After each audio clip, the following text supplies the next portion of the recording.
porque es el día del Señor, ¿no? Nunca debemos olvidarnos, amados hermanos, que eso lo estableció nuestro Señor. Es un día que tenemos que separarlo precisamente para estar en comunión con Él, venir a su casa, congregar, orar unos por otros, unidos. En este día tenemos la gran celebración de la Santa Cena, que el Señor mismo lo instituyó y dijo que hagan esto en memoria de mí. Ese es para que usted y yo nunca nos olvidemos del gran sacrificio que hizo nuestro Salvador al entregar su vida en la cruz por nosotros. Y tenemos que hacerlo en memoria de Él hasta el día que Él venga, dice. Hasta cuando Él vuelva a venir, nosotros tenemos que recordar a través de la Santa Cena cómo Él dio su vida, ¿verdad? Entregó su cuerpo hasta la última gota de su sangre por salvarnos a nosotros, ¿verdad? Entonces decía que es un día importante por eso, porque es el día del Señor. Pero aparte, también es un día importante, amados hermanos, porque es el primer domingo del año 2015. O sea, estamos empezando un nuevo año, una nueva oportunidad que el Señor nos da. Cada día de nuestra vida es un día que el Señor nos regala para escribir algo nuevo en esa página en blanco. Y está en nosotros decidir qué vamos a escribir en la historia de nuestra vida. Porque todo lo que nosotros hacemos o lo que dejemos de hacer está escrito en el libro de la vida.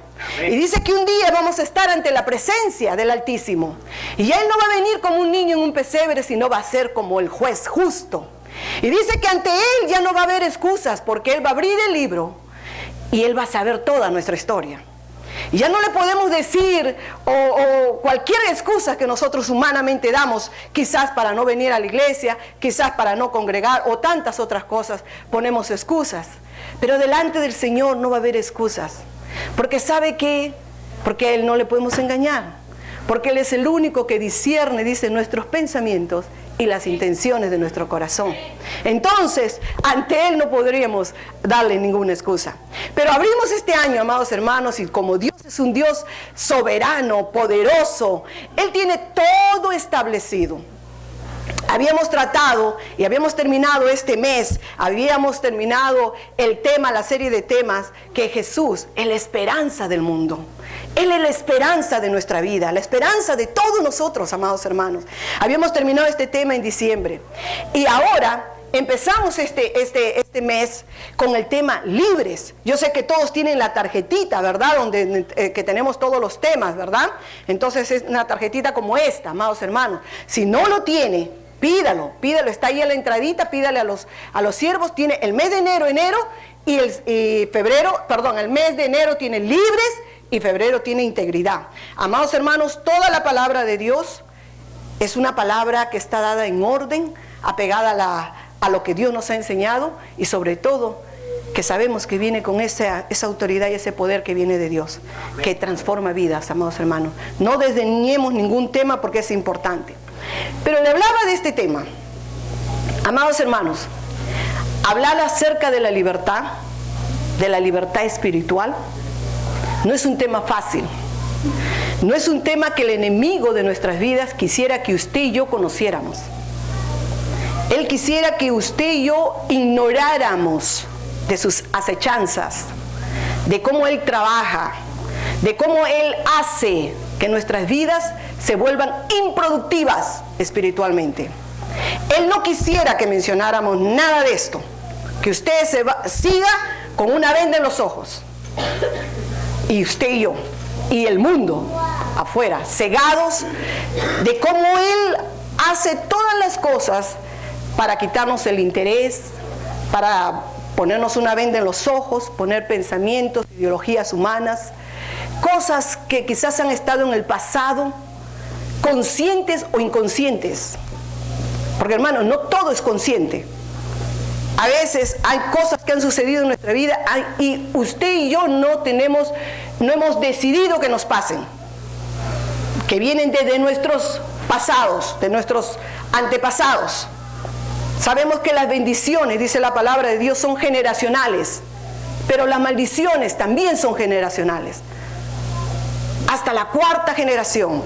Si hay cosas que han pasado en anteriormente y usted ni yo desconocemos, y que marcan el rumbo de nuestra vida y nos marcan nuestro andar en el camino del Señor. Si bien es cierto, nosotros hemos recibido de Cristo, ya lo hemos aceptado en nuestra vida, pero hay algo que no nos deja avanzar. Es más, hay algo que nos detiene. Y por último, hay algo que nos aleja de Dios. ¿Qué fuerza es esa? ¿Qué cosa es eso? ¿Qué pasa para que eso suceda? Que tantas personas, conociendo del Señor, se van del camino del Señor. Conociendo del Señor, viven unas vidas improductivas. ¿Qué fuerza es aquella? ¿De qué nos habla el Señor Jesucristo? El mismo Señor Jesucristo con su vida de ejemplo, Él se hizo hombre precisamente para darnos ejemplo de cómo sería nuestra lucha diaria, de cómo sería cada día, cada caminar de nuestra vida. Y hoy lo vamos a ver con la palabra de Dios. Como el tema, hermanos, de la lucha espiritual es tan amplio y es tan poderoso, que por eso yo y el pastor pidió que todos, amados hermanos, este mes estuviéramos en oración. Estemos en oración por nuestras familias, por las personas que todavía no conocen del Señor, por aquellos que ustedes creen que están atados en los vicios, están atados en hechicería, en brujería, contrato con muchas cosas que han hecho pactos que no se rompen así nomás. Por eso, hermanos, cuando uno se pone a hablar de esto y te pones, como dice, en la brecha. Ponerte en la brecha es como cuando el soldado está en la guerra y el soldado dice: yo me voy a parar, no solo a esconderme en una trinchera y a defenderme cuando me ataquen, sino yo me voy a parar en la lucha. Ponerte en la brecha es que tú te vas a parar espiritualmente para pelear por los tuyos. Que no te vas a conformar con ver tu hijo, tu hija perdido en el mundo, quizás haciendo droga, quizás escuchando música del mundo, quizás por ahí haciendo cualquier cosa, y tú te vas a parar en la brecha y tú le vas a decir: tu enemigo no tienes parte en la vida de mi hija o de mi hijo, y te vas a parar en lucha. Y sabes, te vas a ganar de enemigo al enemigo de nuestras vidas. Por eso que el Señor nos decía que este caminar es de valientes. Una cosa es vivir una vida cristiana pensando que solamente tienes que congregar y te sientas como el soldadito en la trinchera, esperar que te ataquen. Y otra cosa es pararte en la brecha como cristiano y tomar el poder y la autoridad que el Señor nos dio para ponerte en la brecha y pelear por otros. Luchar por los tuyos, luchar por tu vecino, por tu vecina, por tu hermano que está en la droga, por tu tío que está en la borrachera, por aquel que está perdido. Cuando tú te pares a hacer eso, el enemigo, te ganaste de enemigo al enemigo. Pero el Señor nos ha dado armas poderosas. Poderosas. No le tenga miedo. No le tenga miedo, hermanos. Yo se lo digo personalmente. Quizás antes era la persona más cobarde que podría haber visto. Me conformaba con haber crecido en un hogar cristiano. ¿Qué podía yo hablarles de un tema como este? Si no hubiera sido que en carne propia yo he vivido los ataques del enemigo. Y hasta para pararme hoy, antes de venir, el enemigo me inmovilizó con unos dolores terribles de cuerpo y de cabeza que no podía moverme. Y hasta que no lo reprendí en el nombre del Señor, no podría estar aquí. Amén. Tuve que agarrarme con mis hijos, con mi esposo, en la casa, como estamos en ayuno, a pararnos en la brecha y decir: no más, tú no tienes autoridad. Y si usted no lo hace por los suyos, hermano, el enemigo va a ir robándole poco a poco todas las bendiciones que Dios ha preparado para usted. Amén. Y vamos a la palabra, porque como hoy día tenemos Santa Cena, no podemos extendernos tanto, pero vamos a la palabra. Vamos a Lucas, capítulo 4.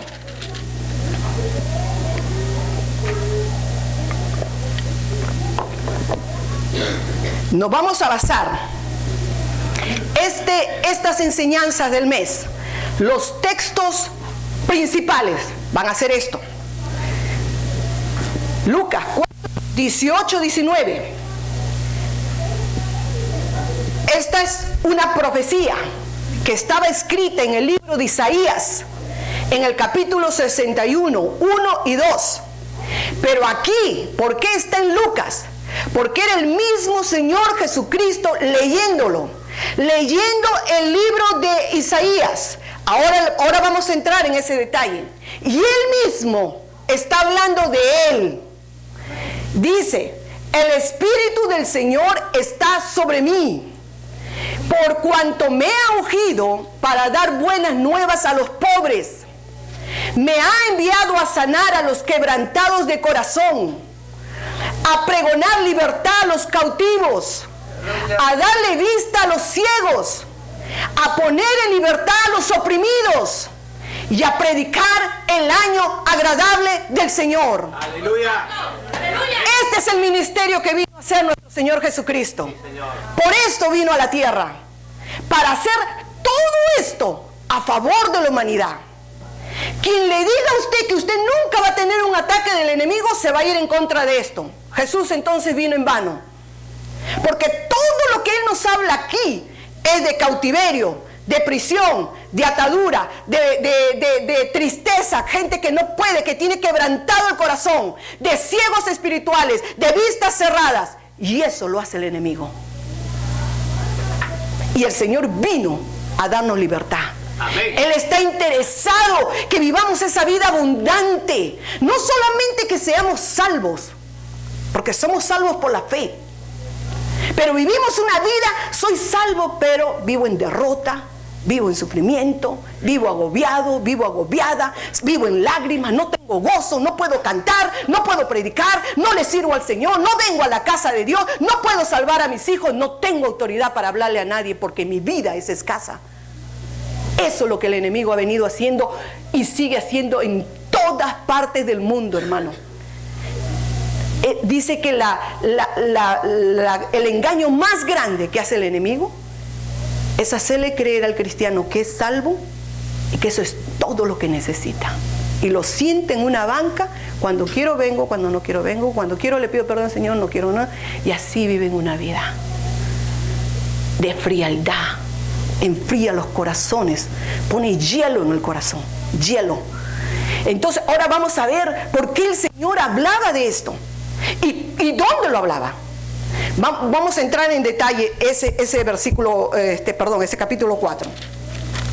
Yo corro un poquito, hermanos, porque es tanto, pero como tenemos 4 domingos, vamos a ir yendo por partes. Mire, en el capítulo 4 de Lucas, si usted lo tiene abierto, empieza con la tentación de Jesús. Empieza estos versículos primeros con la tentación de Jesús. O sea, Jesús había estado ayunando. Él todavía no había empezado su ministerio oficialmente. O sea, digamos que él todavía no había venido y estaba poniendo en práctica lo que él estaba diciendo que había venido a hacer.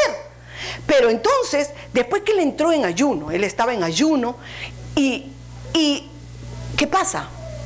Estaba en ayuno, estaba en oración, 40 días, no mediodía como nosotros, no mediodía como nosotros, y cada uno medio que estamos medio flaqueando, ¿no? ¿Verdad? Que nos falta algo, nos falta comidita, nos falta algo. No mediodía, 40 días. El Hijo de Dios necesitaba 40 días para conectarse con el Padre, para tener esa intimidad, para estar en relación con el Padre. Por eso él podía decir, el Espíritu del Señor está sobre mí. El Padre con él. Y eso es intimidad. Él se preparaba ya para la batalla. Él ya se preparaba para enfrentar lo que iba a enfrentar.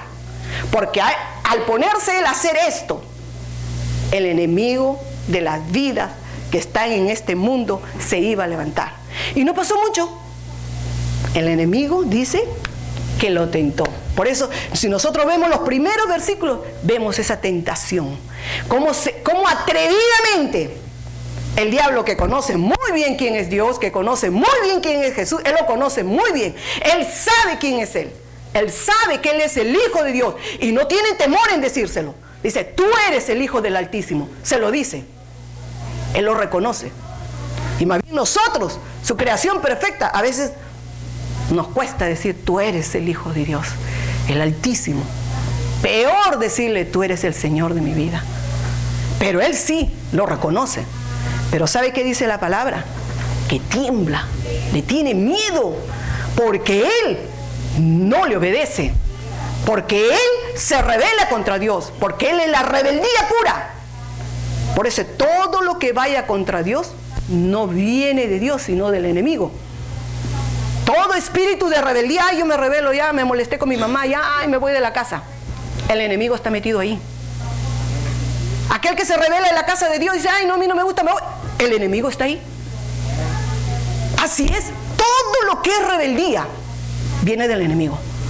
Por eso yo cuando mis hijitos a veces me contestan así, yo ahí mismo, yo ya sé. Eso que tú me dijiste es rebeldía, le digo. Y que vienes aquí ahorita y vamos a orar, y lo vamos a reprender. No deje que avance, no deje que avance, porque se va a ganar y se va a comer la vida de sus hijos. Y cuando usted menos se dé cuenta, ya van a estar perdidos por afuera en el mundo. No deje que avance, agárralo inmediatamente. Así cuando yo cualquier cosa le digo, haz esto, haz aquello, y yo sé quién está detrás de ti. No eres tú, no eres tú. Sé quién es, sé quién eres. Y ahí mismo lo reprendo en el nombre de Jesús. Entonces, vemos que él viene con la tentación. No vamos a tocar la tentación porque sería muy largo. Ese es un tema, pero que vamos a llegar a tocarlo. Pero vemos el capítulo 14, que dice ya, Jesús principia su ministerio.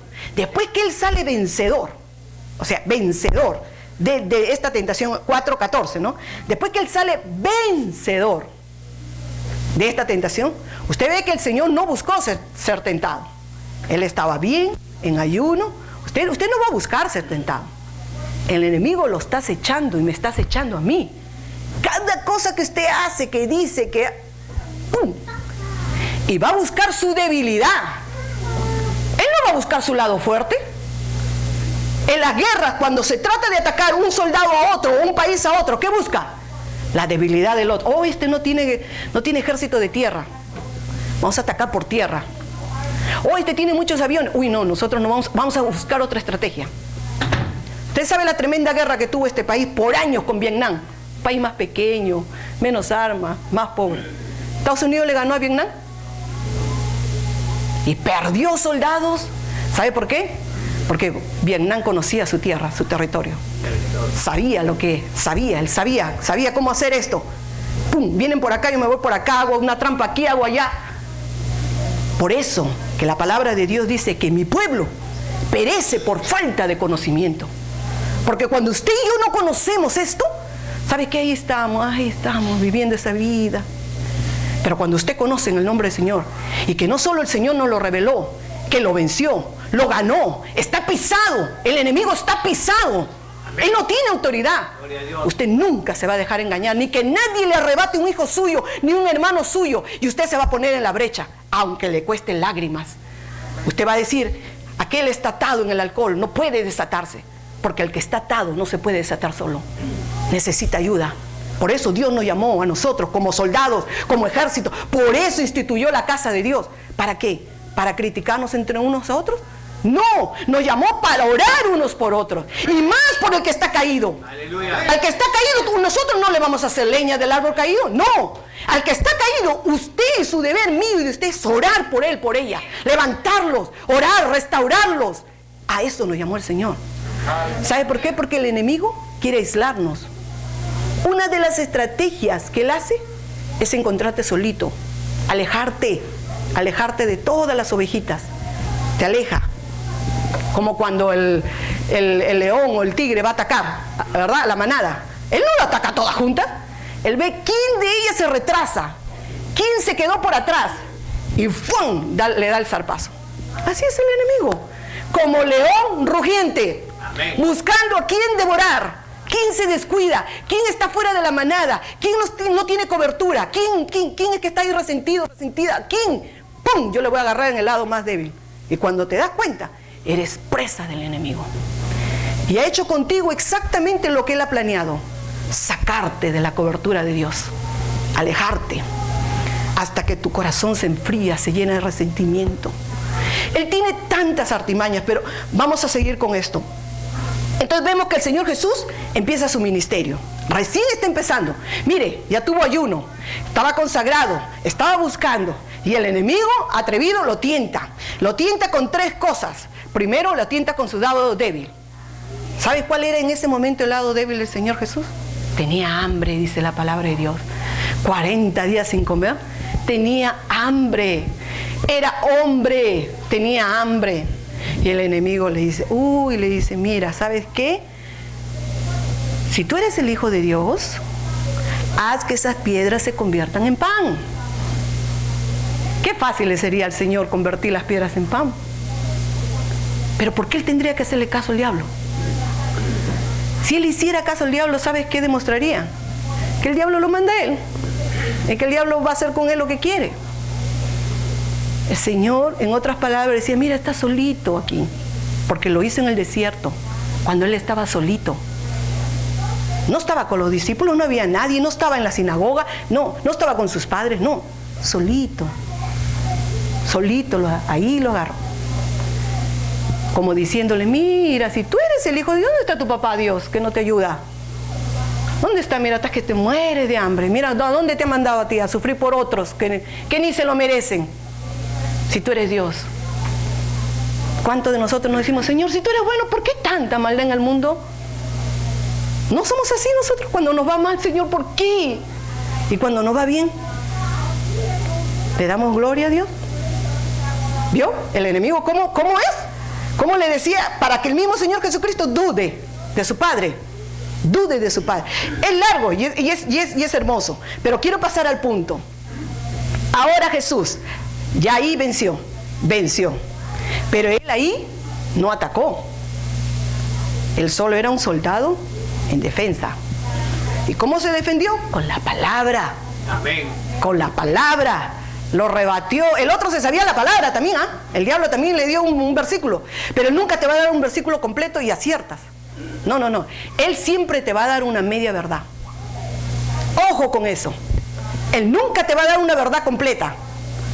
Te va a dar una media verdad. Y una media de verdad y es una mentira.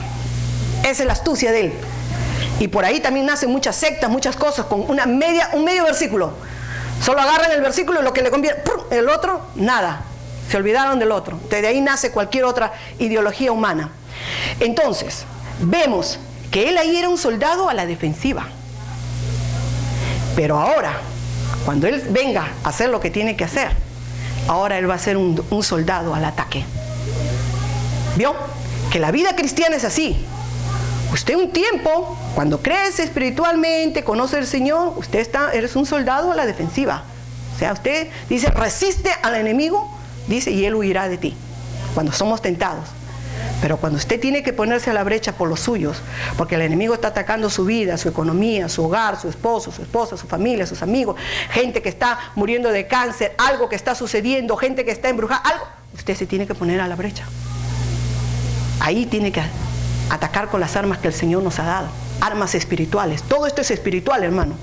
Entonces dice, en el 16 dice que vino a Nazaret el Señor Jesús. O sea, todos estamos en el capítulo 4 y 16. Jesús en Nazaret. Jesús vuelve a su pueblo. O sea, ¿dónde empieza él? A su pueblo. Nazaret, una pequeña ciudad. Dice, donde se había criado. ¿Vio? Él vuelve a su pueblo, a donde se había criado. Y en el día de reposo, o sea, el día que ellos separaban para el Señor. ¿Y entró dónde? En la sinagoga. O sea, en la iglesia. El Señor congregaba. El Señor Jesús, el Hijo de Dios, Dios mismo, congregaba. Y mucha gente dice que no hay que congregar. Y el Señor Jesús congregaba. Y ahora ustedes van a ver que no congregaba ese día. Ahora van a ver. Dice, y él se entró en la sinagoga conforme a su costumbre. Amén. Gloria a Dios. Esto lo rebate a todo el mundo, hermano. Yo a veces me gozo porque yo a veces, ¿sabe qué? Cuando escucho o miro tantas cosas en la internet, de tantas mentiras que la gente arroja, digo, si leyeran la palabra, ya no serían ciegos. Entonces dice, conforme a su costumbre. Si él acostumbraba a ir. Y se levantó a leer. El Señor Jesús, en todo su ministerio, él ha entrado a muchas sinagogas en diferentes pueblos. Pero solo en este, él leyó. Él leyó, o sea, como leer la palabra. Solo en este. ¿Por qué? Porque en las sinagogas los que leían eran 7 personas que leían la palabra. No estaba como una Biblia, todavía. Estaba en rollos, escrito en rollos. Entonces ellos tenían el libro de Isaías, el libro de Daniel, todo así en rollitos, en rollos. Tenían. Entonces, ya los sacerdotes que ya estaban, organizaban todo el servicio, ellos ya sacaban las lecturas bíblicas que iban a hacer de estudio para ese día. Entonces, ¿quiénes leían? 7 personas leían. Uno lo leía un sacerdote, el otro lo leía un levita, y 5 leían 5 miembros de la sinagoga. No un extraño de otra sinagoga aquí, no, miembros consecutivos. Y cuando dice que el Señor Jesús leía, quiere decir que Él era un asistente consecutivo a la iglesia desde que era un niño. Amén. Gloria a Dios. Quien le diga a usted que usted no tiene que congregar, le está dando una mentira del diablo. Tenga mucho cuidado, porque el Señor Jesús, y Él iba a su misma iglesia, a su misma sinagoga, a la misma donde fue atacado, a la misma que no era perfecta, a la misma que estaba llena de levitas y de sacerdotes y de escribas y fariseos que lo atacaron, que no creían en Él. ¿Era perfecta? No. ¿Y por eso dejó de congregar? No, Él seguía congregando a la misma. Y se levantó a leer, dice, y se le dio el libro del profeta Isaías. Se le dio. ¿Por qué? Porque ya estaba reservada la lectura. O sea, el sacerdote agarró, te toca leer esta parte. Él no lo escogió. Ahí le dio. Dice, y habiendo abierto el libro, dice, pero aquí hablan el libro, pero es un escrito, un pergamino, halló el lugar donde estaba escrito. Esto que vimos aquí está escrito en Isaías 61, 1, 2 para su estudio. Y usted va a ver que eso se cumplió aquí.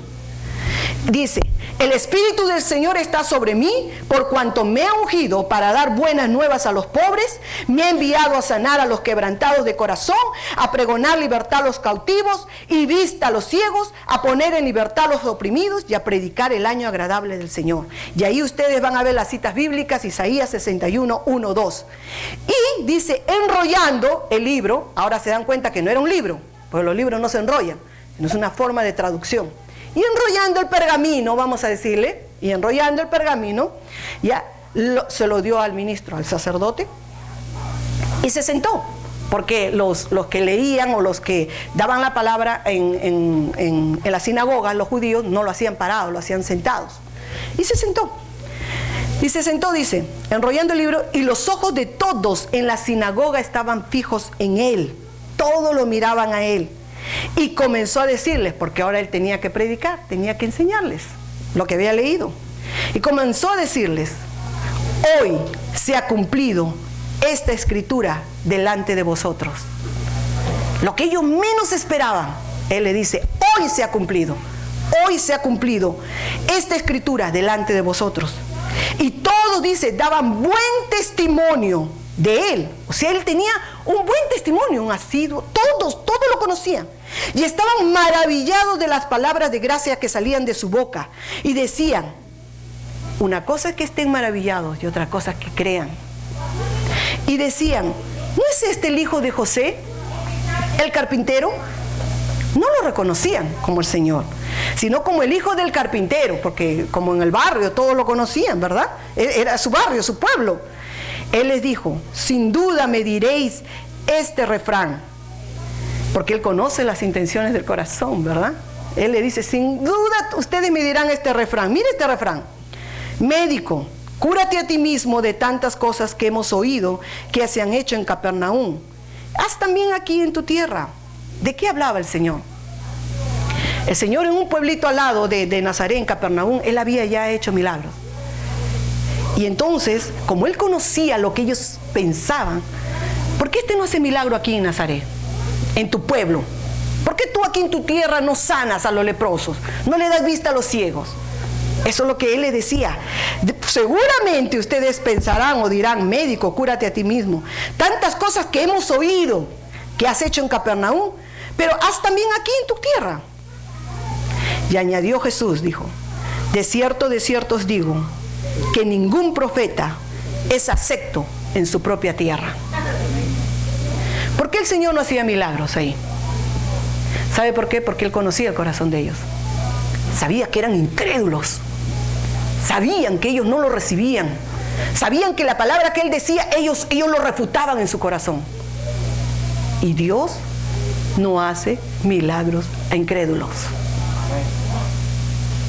Y en los pueblos que iban, a pesar que no lo conocían, ellos con fe le decían: sáname, sálvame, cúrame, dame vista, levanta el cojo. Y Él lo hacía, porque Él sí conocía sus corazones. ¿Vio la diferencia? ¿Vio cómo podemos entender ahora? Entonces vemos que el Señor Jesucristo vino a hacer esto. Pero cuando después dijo, y en verdad, continuó el 25, dice: y en verdad os digo que muchas viudas había en Israel en los días de Elías. También menciona él esto, ¿no? Cuando el cielo fue cerrado por 3 años y 6 meses, pero hubo un gran hambre en toda la tierra. Pero a ninguna de ellas fue enviado Elías, sino una mujer viuda de Sarepta de Sidón. Y muchos leprosos también había en Israel en los tiempos del profeta Eliseo, pero ninguno fue limpiado, sino Naamán el sirio. O sea, el Señor Jesús estaba mencionándole otros milagros que habían pasado a través de otros profetas, pero que no habían sucedido con su pueblo, porque su pueblo era duro de corazón, eran incrédulos. Por eso la palabra del Señor dice: a los suyos vino y los suyos no lo recibieron.